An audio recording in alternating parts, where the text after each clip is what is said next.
banaanbax looga soo horjeedo madaxweynaha Khaatumo Cali Khaliif Gallayr iyo wasiirka amniga ee maamulkaasi ayaa waxa uu ka dhacay magaalada Buuhoodle.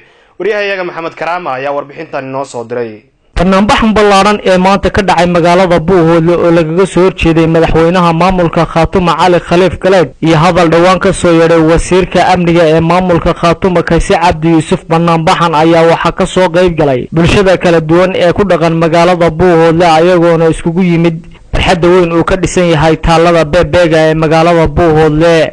banaanbaxan ayaa waxa ka soo qayb galay saraakiisha ciidamada difaaca ee magaalada Buuhoodle iyo waliba sidoo kale mas'uuliyiin ka tirsan badbaado Khaatumo. ugu horeyntiina waxa halka ka hadlay wasiirka hore ee arrimaha gudaha ee maamulka Khaatumo Axmed Maxamuud Doolaal. dadkii arinta geystay in aynan ka hadhin aynu maxkamada caalamiga iyo teena hadaynu la helno aynu soo taagayno.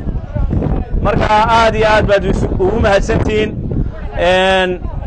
shirweynahan aynu arinta ku qaabilaynay aad ka soo qayb gasheen. marka koowaad waxaanu rabnaa taaladan inay noqoto taalo lagu xusto halgamayaasheenii. ninka halgamaha waxaa la yidhi lama ilaawo halgankiisa ilaa la ilaawo. haddaynan ilaawin dhallinyaradeenii iyo odayadeennii. sidoo kale waxaa iyaguna halka ka hadlay qaar ka mid ah oqaasha magaalada Buuhoodle iyo waliba sidoo kale saraakiisha ciidamada ee magaalada Buuhoodle. waxaanu soo dhawaynaynaa cidii nabadda diidan inay colaad qaadato. afku doonaba ha ku hadlo, hadduu dhulbahanta yahay, hadduu waqooyi ka hadlayo. cidda dagaal doonaysa waa soo dhawaynaynaa hadday nabad qaadan weydo. ninkii habeen hore ballicad ka hadlayey ee aan ilmaadeerka nahay wuxuu fayiyey rag qoys ah oo aan qoysas badan ahayn buu diraysku Soomaaliland ka soo qaaday u geliyey.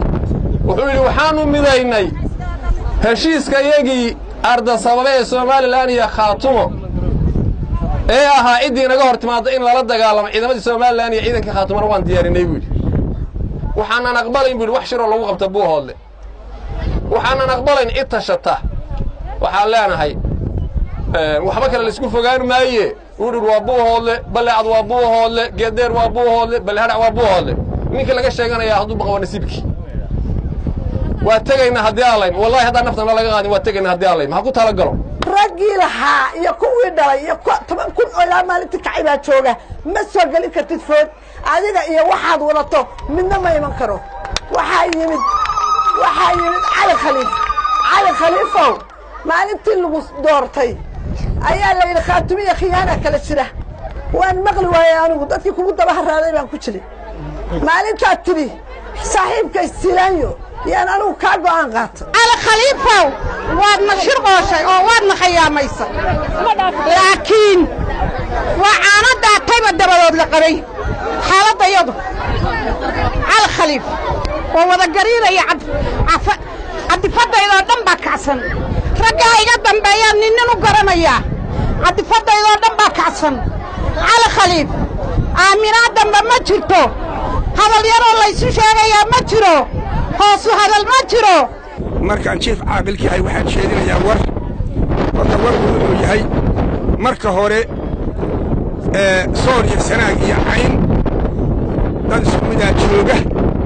hadii la yiri waxba ka qaybsan iminka wax qaybsan ma jiraan. saddexda gobol ee dhulbahanta joogo iyo wixii raaci kala oo warsageliyo oo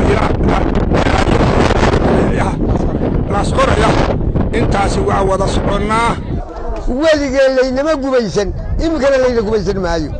caloosha aad u geliya iyana waxaanu uga digaynaa haddaa dagaal ka maarmi weydaan soo dhowaada. dagaal haddaa ka maarmi weydaan soo dhowaada.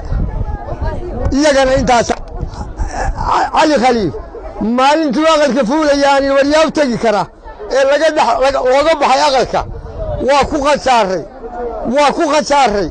banaanbaxan ka dhacay magaalada Buuhoodle ayaa wuxuu ku soo beegmayaa xilli ay gobolada Sool Sanaag iyo Cayn ay ka jiraan siyaasado kala gedisan. Maxamed Karaama telefishinka caalamiga ee Soomaali Cable Buuhoodle.